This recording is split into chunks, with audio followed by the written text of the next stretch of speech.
আসসালামু আলাইকুম।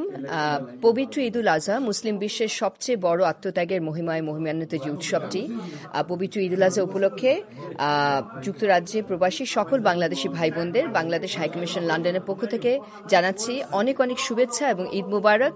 ব্রিকলেন মসজিদে দাঁড়িয়ে আজকে আমি ব্রিকলেন মসজিদে আমার ঈদুল আজহার নামাজ আদায় করতে পেরে আল্লাহর কাছে শুকরিয়া আদায় করছি। এই মসজিদটি ঐতিহাসিক। ব্রিকলেনের জাতিপিতা বঙ্গবন্ধু শেখ মুজিবুর রহমান এসেছিলেন এবং এটিকে মাননীয় প্রধানমন্ত্রী কিছু আর্থিক সাহায্য প্রদান করেছেন, প্রায় 60,000 পাউন্ড। আমার নিজের হাতে আমি এটা দিয়েছি 2019-এ। এবং এই মসজিদে ইংল্যান্ডের রাজাও এসেছিলেন।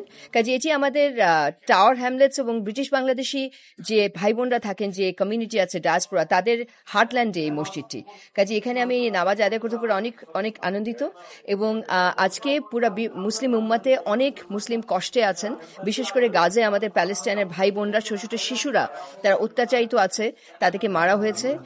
তারা যে এই কোরবানি কত কষ্টে পালন করছেন, তাদের প্রতি সবার সহমর্মিতা আমি আশা করছি।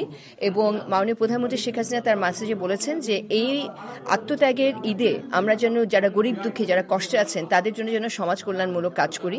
এবং সেটাই আমি আহ্বান জানাবো মাননীয় প্রধানমন্ত্রীর সাথে কণ্ঠ মিলিয়ে, যে যুক্তরাজ্যের যারা প্রবাসী ব্রিটিশ বাংলাদেশের আছেন তারা অত্যন্ত দান খয়রাত করেন, অত্যন্ত ত্যাগী মানুষ।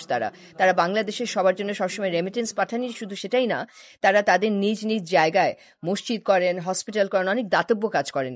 কাজেই সবাই এই আমি আবার আহ্বান জানাচ্ছি, সেই তাদের যে স্পিরিটটা আছে, তাদের যে প্র্যাকটিস আছে, যেটা তাদের ট্রেডিশন, সেটা যেন তারা মেনটেন করেন এবং বাংলাদেশ সহ বিশ্বের সব জায়গায় তার জন্য দান খয়রাত করেন। আমরাও বাংলাদেশ হাইকমিশন থেকে এটাই চেষ্টা করছি।